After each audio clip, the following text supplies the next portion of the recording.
Hey everyone, today we're going to look at the anatomy of a cover-up. We're going to dive deep into some of history's biggest deceptions, but not just the lies themselves. We're going to look at the machinery that builds them. You know, how they're put together, how they're kept going, and why, almost always, they eventually come crashing down. So let's get into it. Just let that sink in for a second. This quote really gets to the core of what we're talking about today. See, the real story of a cover-up isn't about some lone villain hiding a secret in the dark. Nope. It's about a whole system of silence, where the very thing being hidden is the fact that lots of people already know the truth.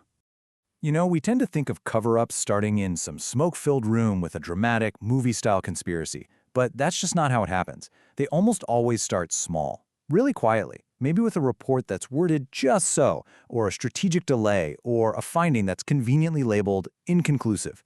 It's more of a slow burn than a big explosion. So how does that quiet start turn into a massive, full-blown deception?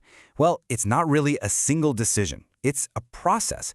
It's all about momentum, a kind of inertia that just builds and builds on itself, making it harder and harder to tell the truth with every single day that passes. And this, right here, is the key. It's like a snowball effect. A little choice to fudge a number or delay a report starts rolling downhill. And as time goes on, the stakes get higher and higher. The potential damage of admitting the truth to a company's stock price or a government's credibility, it just grows and grows. And pretty soon, silence isn't just a passive choice anymore. It becomes an active, official policy. Okay, so let's get into the nitty-gritty. Let's look at the specific tools, the actual tactics, that are used to keep that silence going. And what's wild is that these aren't just random lies. They're calculated strategies, and you'll see the same patterns pop up again and again throughout history. First up, let's talk about the tobacco industry. Now, you have to remember, by the early 1950s, the science was pretty much in. There was a clear, powerful link between smoking and lung cancer. The industry knew it. We know they knew it from their own internal documents. But they couldn't just fight the science directly. So they did something much, much smarter and a whole lot more sinister. This one line from an internal memo says it all. Doubt is our product. Just think about that. Their goal wasn't to prove that cigarettes were safe. They knew they couldn't do that. Their goal was to create a fog of confusion, to fund their own studies, to elevate fringe scientists, and just to pound the table that the science was still up for debate. They weren't selling a lie. They were literally selling doubt itself. All right, so next, we see a totally different tactic. And honestly, it's a much colder one. In the 1970s, Ford was in a hurry to get its new compact car, the Pinto, onto the market. But here's the problem. Their own engineers knew it had a deadly design flaw. The fuel tank was in a spot where it could easily rupture and explode in a simple rear-end collision. Now this is what's so chilling about this case. This is from an actual internal Ford memo. They literally did the math. On one side, the cost to fix the problem, about $11 a car. On the other side, the projected cost of just paying out the lawsuits for the people they expected would die or be seriously injured. And their calculations showed it was cheaper to pay for the deaths. The cover-up here wasn't born out of panic or ignorance. It was a business decision. Sometimes a cover-up has nothing to do with money. It's all about power and politics. And that brings us to the Cotton Massacre. In 1940, the Soviet secret police rounded up and executed nearly 22,000 Polish military officers and intellectuals. It was a horrific war crime.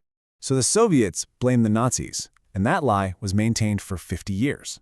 But here's the kicker. The truth wasn't really a mystery. The Western allies, like the US and Britain, they had intelligence pretty early on that strongly suggested the Soviets were guilty. But telling the truth would have risked breaking the alliance against Hitler. So, for the sake of geopolitical strategy, this horrible truth was allowed to stay buried for half a century. You know, maybe the most twisted kind of deception is when it comes disguised as help, as care. And that's what happened with the Tuskegee syphilis study. It started back in 1932. And it involved hundreds of black men who had syphilis. They were told by the U.S. Public Health Service that they were being treated for bad blood. They weren't. Just look at this timeline. The most shocking part is right there in the middle. By the 1940s, penicillin was discovered. It was a known, effective, cheap cure for syphilis. But the researchers deliberately withheld it from the men in the study. Why? Because the whole point of the study was to just watch and document what untreated syphilis did to the human body over a lifetime.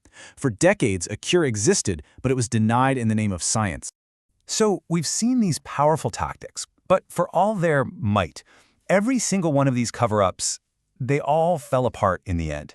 And they fall apart for really predictable reasons. It turns out that every lie, no matter how big, carries the seeds of its own destruction. It really comes down to three basic things. First, evidence just piles up. That paper trail, the memos, the reports, the data you need to keep the lie going eventually becomes the proof that exposes it. Second, people change. A new generation of leaders comes in, or a single person with a conscience decides to become a whistleblower.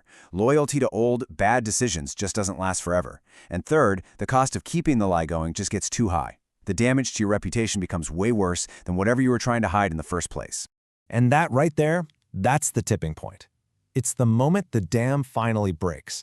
It's when protecting the lie becomes more painful, more costly, and just plain harder than finally admitting the truth.